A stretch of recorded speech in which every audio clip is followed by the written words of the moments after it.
Hello viewers, welcome to மூக்குக்கு மனம் நாக்குக்கு ருசி சேனல். இன்றைக்கி நம்ம கேப்சிகம் குடமிளகாய் வச்சு தாங்க நம்ம கிரேவி பார்க்க போகிறோம். ரொம்பவும் சுவையாக இருக்கும். இது சப்பாத்திக்கு, பூரிக்கு, சாதத்துக்கு எல்லாத்துக்குமே நல்லா இருக்குங்க. தோசைக்கும் நல்லா இருக்குங்க. இது எப்படி செய்கிறது பார்க்கலாமா?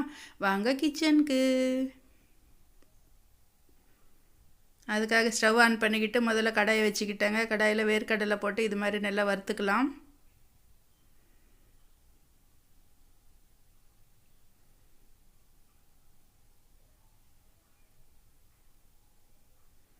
வறுத்து வச்ச வேர்க்கடலையை ஆற வச்சுக்கிட்டு இது மாதிரி கொஞ்சம் ஆறிடுச்சுன்னா மிக்ஸி ஜாரில் போட்டுக்கலாங்க.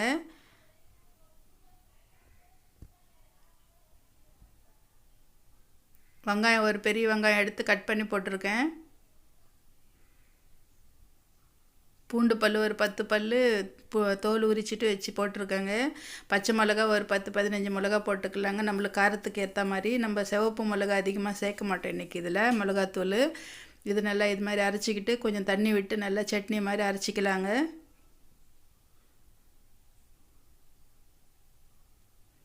நல்லா இது மாதிரி அரைச்சாச்சு. இப்போ கடாயை வச்சுக்கிட்டு கடாயில் எண்ணெய் விட்டுக்கிட்டேங்க.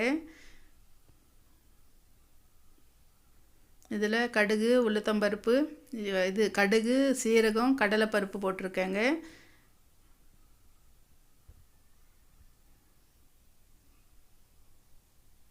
இது நல்லா கலர் சேஞ்ச் ஆகி வந்திருக்கு.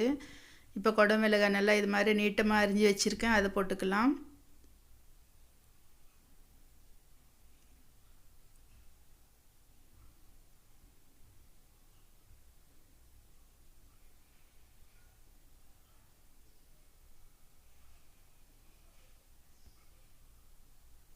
இப்போ நம்ம அரைச்சி வச்சுருக்கிற விழுதியும் போட்டுக்கலாங்க.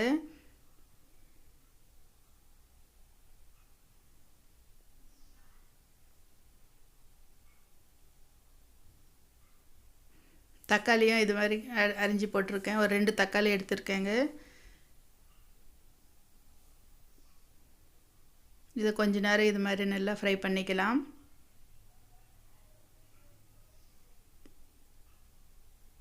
தண்ணி விட்டுக்கலாங்க. இப்போ மிக்ஸி ஜார் அதில் இருக்குது இல்லையா, அந்த மசாலாலாம் தண்ணி விட்டு இது மாதிரி ஊற்றிக்கலாம்.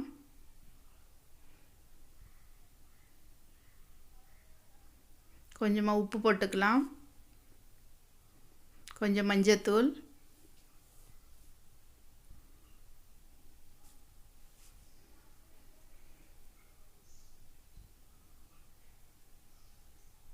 கொஞ்சமாக மிளகாத்தூள் போட்டுருங்க. கலருக்காக வேண்டியும் கொஞ்சமாக காரம் நல்லாயிருக்கும், அதனால் போட்டுக்கிறேங்க. உங்கள் விருப்பம், கொஞ்சம் அதிகமாகவும் போட்டுக்கலாம், கொஞ்சம் கம்மியாகவும் போட்டுக்கலாம். பச்சை மிளகா போடுறதுனால நமக்கு காரம் அதிகமாக தேவைப்படாது.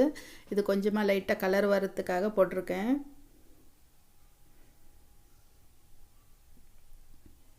இது மூடி போட்டு நல்லா மேலே எண்ணெய் மிதக்கிற வரைக்கும் நல்லா வேக வச்சுக்கலாங்க. ஒரு 10 நிமிஷம் இதே மாதிரி மூடி போட்டு நல்லா வெந்து வந்துடுச்சிங்க. நல்லா மேலே இது மாதிரி எண்ணெய் மிதந்து வந்திருக்கு. இது மாதிரி எண்ணெய் மிதந்து வந்தால் நமக்கு வந்துட்டு அந்த கேப்சிகம், இந்த குடமிளகாய் எல்லாம் நல்லா வெந்த மாதிரி நம்மளுக்கு கிரேவி ரெடி ஆகிடுச்சிங்க.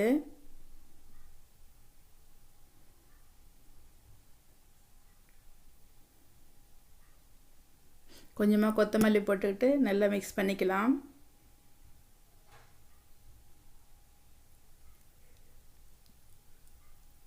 இது வந்துட்டு பிரியாணிக்கும் நல்லா இருக்குங்க, நம்ம குஸ்காக்கும் நல்லா இருக்கும்.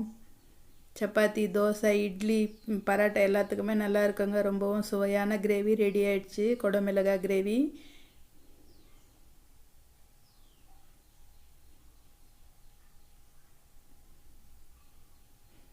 நான் வந்துட்டு இன்றைக்கி இது சப்பாத்தியோடு சாப்பிட போகிறேங்க. சப்பாத்தியும் சுட சுட சுட்டுக்கலாம்.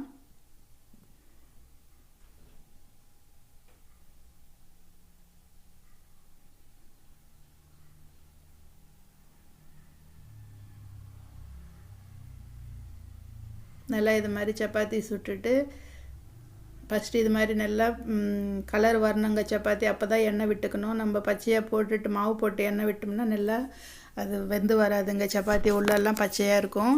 அதனால ஃபஸ்ட்டு ஒரு சைடு வந்துட்டு இது மாதிரி கலர் சேஞ்ச் ஆகிடுச்சுன்னா அப்போ போட்டு எண்ணெய் கொஞ்சமாக தேய்ச்சிக்கலாம்.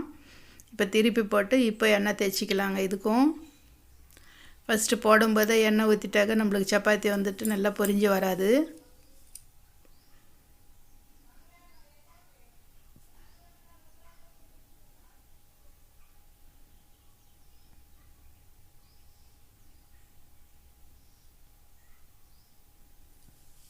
இது மாதிரி கொஞ்சம் அழுத்தம் கொடுத்து நம்ம சுட்டுக்கிட்டோம்னா நம்மளுக்கு நல்லா அந்த சப்பாத்தி உள்ள வரைக்கும் நல்லா வெந்து டேஸ்ட்டாக இருக்குங்க. இந்த சைட்லலாம் இது மாதிரி கொஞ்சம் பச்சை பச்சையாக தெரியுது இல்லையா, அது கொஞ்சம் அழுத்தம் கொடுத்தோம்னா நல்லா பொரிஞ்சு வரும். பாருங்க, இது மாதிரி சுட்டு எடுத்தாச்சு. நம்மளுக்கு குடமிளகாய் கிரேவியும் ரெடியாக இருக்குங்க.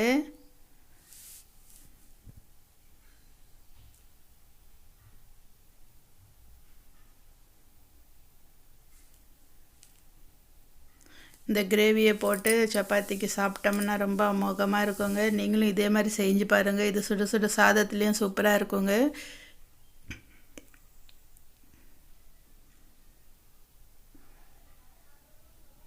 பாருங்கள், பார்த்தாவே தெரியுது எவ்வளோ திக்காக எவ்வளோ நல்லா வந்திருக்கு கிரேவின்னு.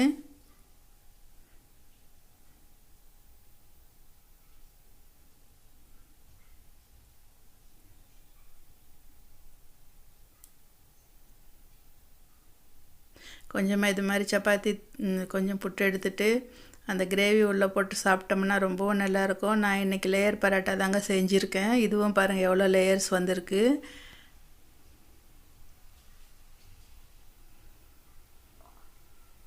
ஓகே வியூவர்ஸ், நீங்களும் இதே மாதிரி ட்ரை பண்ணுங்கள். நம்ம சேனல் சப்ஸ்கிரைப் பண்ணுங்கள், லைக் பண்ணுங்கள், உங்கள் ஃப்ரெண்ட்ஸுக்கு ஷேர் பண்ணுங்கள். ஓகே, பாய்.